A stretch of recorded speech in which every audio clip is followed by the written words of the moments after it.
आणि महानगरपालिकेनं काय भावाने दिलेलं आहे तर 894, म्हणजे एक नग म्हणजे 547 रुपयाचा फरक आहे.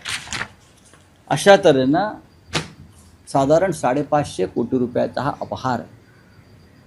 सुप्रीम कोर्टाची मार्गदर्शक तत्व डावलून पिंपरी चिंचवड महानगरपालिकेच्या आयुक्तांनी आणि प्रशासनानं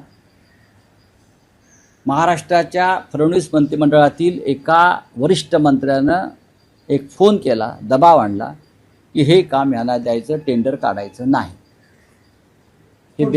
हे बेकायदेशीर आहे, हा भ्रष्टाचार आहे. आणि संबंधित मंत्र्याला ताबडतोब त्या दिवशी 55 कोटी रुपये पोच झाले.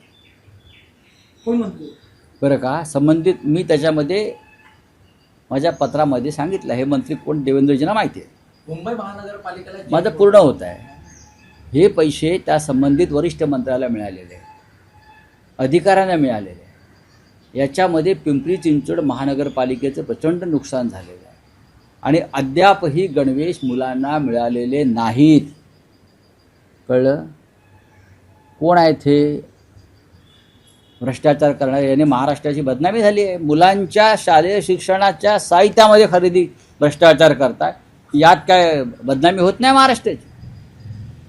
कोण आहेत ते मंत्री?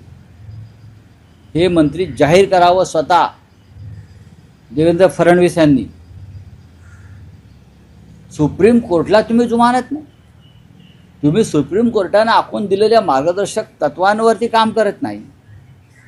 आणि किती 594 रुपयाचा फरक आहे एका नगामागे. म्हणजे किती किती कोटी, शेकडो कोटीचा भ्रष्टाचार.